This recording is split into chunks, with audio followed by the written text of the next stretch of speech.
Je vous remercie pour votre présence à cette demi-journée d'information sur l'oral et le grand oral en série STL Biotechnologie. Cette journée vient compléter les formations que vous avez pu recevoir en établissement ou que vous recevrez. Elle a été proposée, préparée par Sabine Orsoni et Christelle Marchand, qui sont mes deux précieuses chargées de mission pour l'Académie de Versailles. Nous allons vous faire cette présentation en trois temps. Un premier temps qui porte sur l'épreuve du grand oral contextualisée pour la série STL Biotechnologie. Un second temps qui évoquera les enjeux de l'oral dans la formation des élèves, et un troisième sur la déclinaison dans notre enseignement et comment il convient de le repenser pour former les élèves à l'oral. Je vous propose, voilà, merci Sabine, je vous propose de poser vos questions sur le chat, et puis on y reviendra à la fin de chacun des trois temps que je viens de vous exposer. Alors, en premier lieu, cette épreuve de grand oral, vous savez que c'est l'épreuve emblématique de la réforme du lycée général et technologique, qui est caractérisée donc par l'épreuve de grand oral, mais aussi par une organisation des enseignements, de l'enseignement avec des enseignements spécifiques, et un nouveau calendrier dont vous avez peut-être pris connaissance puisqu'il a été publié hier. Donc vous pourrez, on pourra parler un petit peu date à la fin de cette demi-journée. L'objectif du grand oral, c'est de développer les compétences orales et argumentatives des élèves afin de permettre une prise de parole en public, et puis leur permettre d'argumenter et de pouvoir échanger avec leurs interlocuteurs en s'appuyant sur des arguments solides et de qualité. Donc la formation à l'oral, elle revêt plusieurs dimensions. Cet enjeu certificatif qui ne vous a certainement pas échappé, mais aussi un enjeu sur les poursuites d'études, parce que l'oral a une place particulière dans le supérieur, quelle que soit la formation, à bac+3 jusqu'à bac +5, et au-delà évidemment. Il y a aussi un enjeu de réussite sociale, et ça vous avez pu le mesurer si vous avez visionné la vidéo de Sylvie Plane, qui précise que l'oral est un marqueur social, en plus d'être un outil d'interaction entre les individus, et pour nous, un outil très intéressant parce qu'il participe au processus cognitif. Alors, le cadre réglementaire de l'épreuve du grand oral, en premier lieu, le premier point sur lequel on doit insister, c'est que c'est la même épreuve pour la voie technologique et pour la voie générale. Et ça, c'est un point important de valorisation de la voie technologique. L'ensemble la définition des épreuves, ses modalités sont décrites dans la note de service du 11 février 2020, qui a été publiée au bulletin officiel et dont le lien se trouve évidemment sur Eduscol, mais aussi sur notre site académique. Dans cette note de service est précisée en particulier la durée de l'épreuve, qui est de 20 minutes, son coefficient, qui est de 14%. Et puis, on trouve également une grille indicative sur laquelle nous reviendrons dans cet exposé. Dans cette note de service, la finalité de l'épreuve est décrite. C'est la prise de parole en public de façon claire et convaincante, la mobilisation des savoirs pour pouvoir argumenter. Alors derrière le terme de savoir, il y a toutes nos compétences orales en fait. C'est le terme de savoir au un sens très large, ce n'est pas uniquement les concepts. Donc cette mobilisation des savoirs pour argumenter et pour pouvoir et cette mobilisation pour exposer comment ces savoirs ont nourri le projet de poursuite d'études du candidat. Alors, cette épreuve, vous le savez, elle se prépare au cours de la formation par l'élaboration de 2 questions. Dans le note de service, il est précisé que ces 2 questions sont préparées dans le cadre de l'un ou l'autre des enseignements de spécialité, on y reviendra, qu'elles sont adossées sur tout ou partie du programme du cycle terminal et, point extrêmement important, qu'elles sont élaborées et préparées par le candidat avec ses professeurs. Par ailleurs, s'il le souhaite, ces questions peuvent être préparées avec d'autres élèves et ce point nous permet d'imaginer l'élaboration de ces questions dans le cadre de la démarche de projet qui est menée dans nos enseignements de spécialité. Il y aura donc 2 questions qui seront proposées par le candidat aux examinateurs qui sélectionneront l'une de ces 2 questions. Le candidat pourra alors préparer la question choisie pendant 20 minutes. Il mettra ses idées en ordre pendant ces 20 minutes et une façon de mettre ses idées en ordre, c'est de préparer un support écrit. En revanche, ce support écrit sera remis au jury, ne sera pas évalué et ne sera pas un support de l'oral pour le candidat. L'épreuve se déroule donc en 20 minutes, qui se découpe en 3 parties. 5 minutes de présentation orale de la question et des éléments de réflexion pour y répondre, présentés par le candidat debout devant le jury.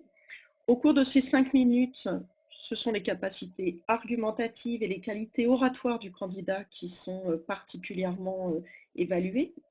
Ensuite, pendant 10 minutes, ce qui est un temps relativement long, le candidat va échanger avec le jury pour préciser, approfondir sa pensée. Là, ce qui va être mis en avant, qui va être particulièrement évalué, c'est sa capacité d'écoute, sa capacité à répondre précisément à la question qui lui est posée et, vous le savez, à s'engager dans sa réponse. Puis, les 5 dernières minutes portent sur le projet d'orientation du candidat.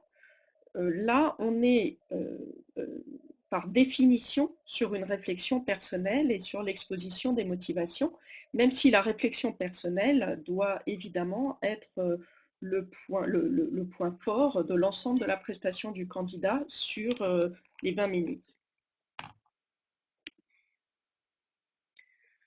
Alors, comment cela se déploie-t-il en STL biotechnologie? Je viens de vous présenter le cadre général. Comment le concevons-nous en STL biotech? Alors, tout d'abord, je vous informe qu'un document d'accompagnement est en attente de publication sur EduSchool et que tous les éléments que je vous présente s'appuient sur ce document d'accompagnement. Dès qu'il sera publié, je vous le transmettrai bien évidemment. Ce document d'accompagnement recommande que les questions présentées lors du grand oral soient élaborées en biochimie, biologie, biotechnologie. C'est quand même une spécialité dans laquelle l'élève va passer 13 heures par semaine, ce qui légitime particulièrement son implication dans l'élaboration de ces questions. Et ces questions sont élaborées dans le cadre du travail sur le projet technologique. Ce projet technologique est mené en groupe. Il se déroule, vous le savez, en 4 temps: conception, suivi, réalisation expérimentale, évaluation du processus. Et ces 4 temps permettent à l'élève, parce qu'ils s'étirent sur la durée de la formation, ils permettent à l'élève de nourrir et mûrir sa réflexion autour de 2 questions qui pourraient être posées à partir du projet, mais aussi des centres d'intérêt de l'élève, de son appropriation des savoir-faire de la formation et de son projet d'orientation. Si bien que les questions qui sont élaborées résulte d'une réflexion personnelle de l'élève, même s'il travaille à plusieurs sur un même projet. Et ces 2 questions, seront, développées, également de façon personnelle.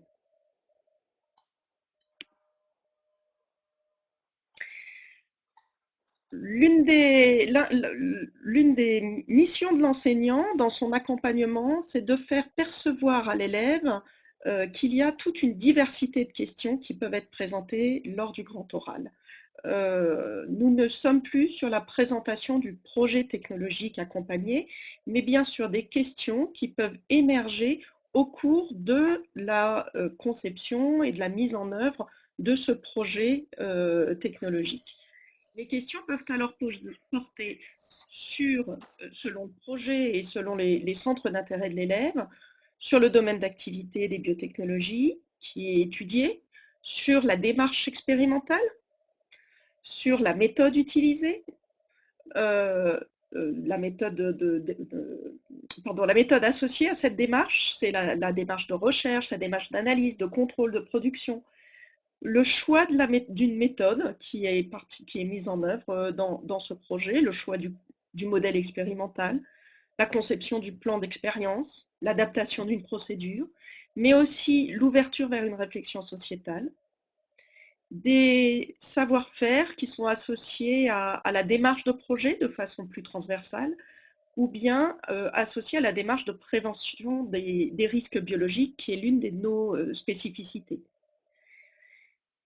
Toutes ces questions peuvent être enrichies, orientées à l'aide des autres disciplines, et en particulier des disciplines associées à l'enseignement de spécialité de terminale, physique, chimie, mathématiques, mais aussi le TLV. Et vous savez combien le TLV apporte sur la dimension culturelle euh, associée aux biotechnologies, et la philosophie, comme par exemple pour en particulier l'apport qu'elle peut avoir sur la réflexion sociétale et sur la bioéthique.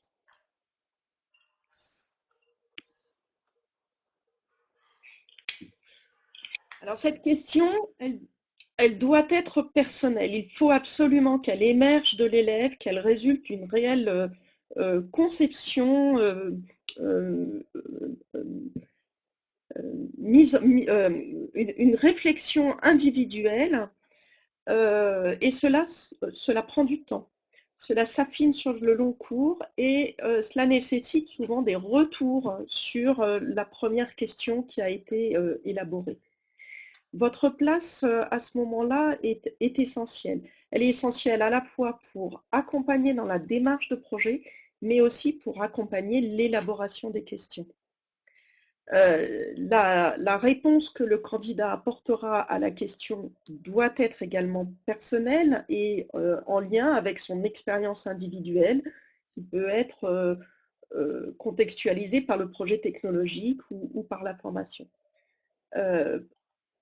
Par exemple, on peut on peut proposer à l'élève de réfléchir sur l'évolution de ses représentations.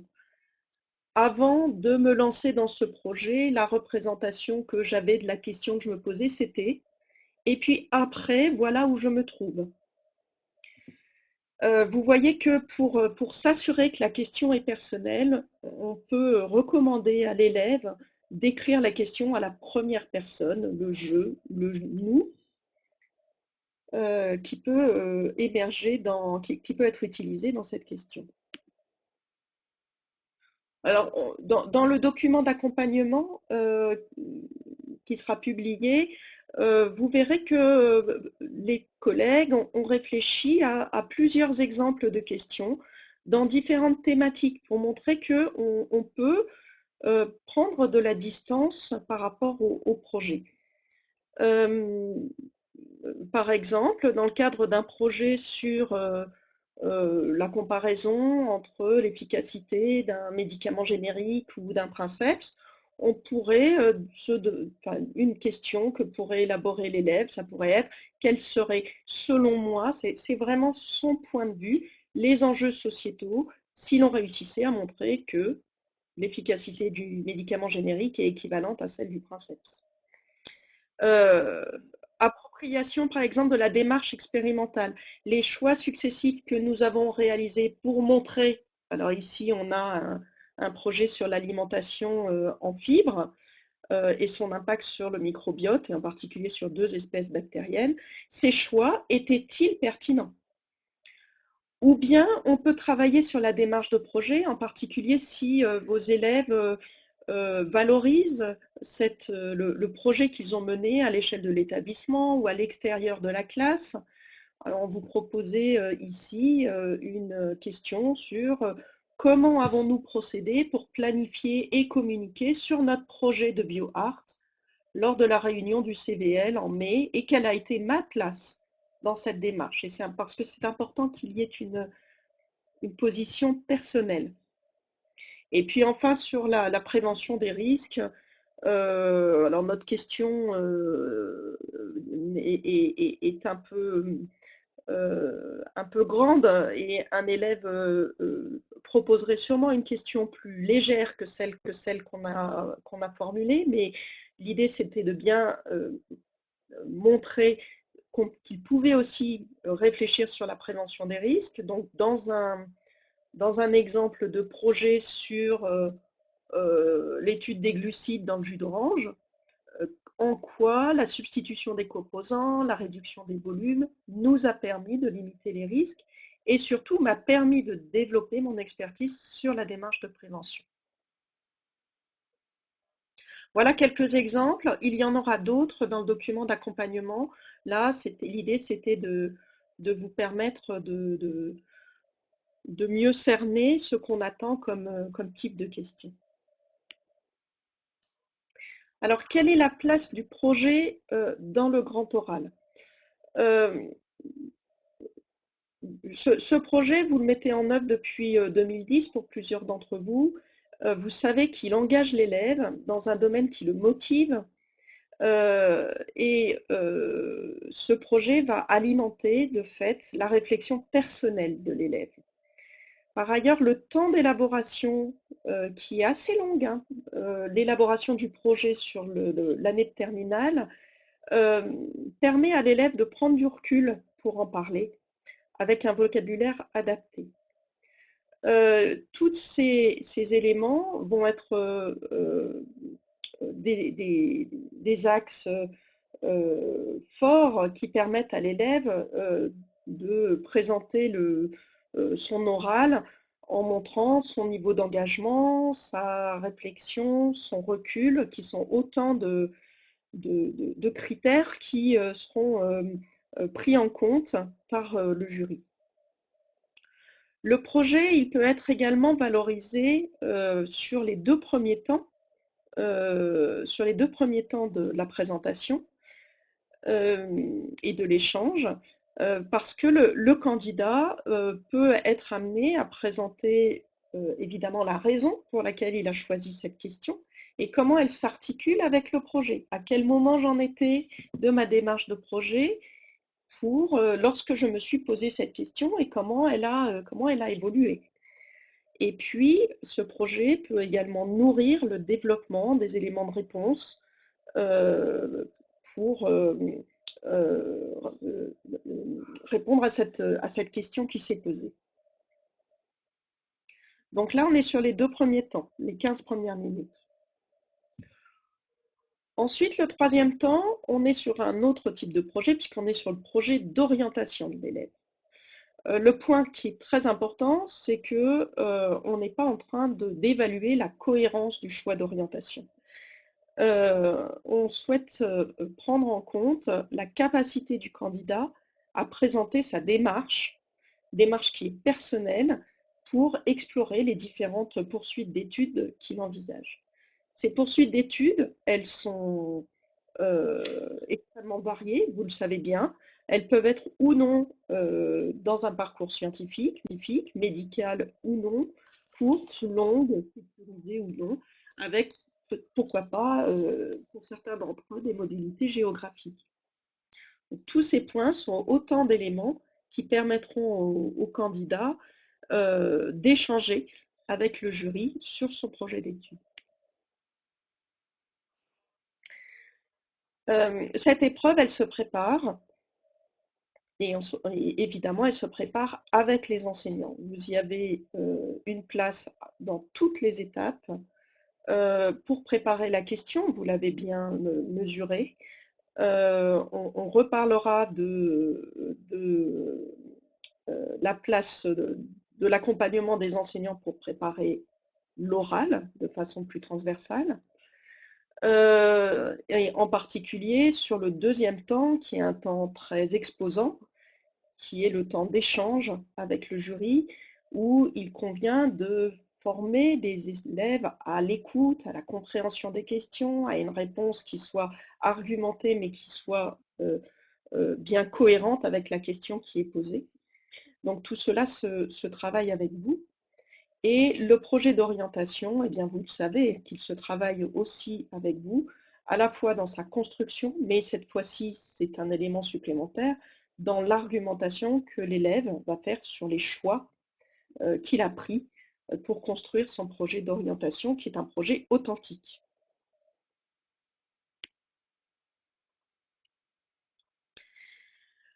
Voilà ce que j'avais à vous présenter sur l'épreuve. Et je vais donner la parole à Sabine ou à Christelle pour vous exposer le lien entre le projet technologique accompagné de la réforme 2010 et le projet technologique 2020, enfin 2021.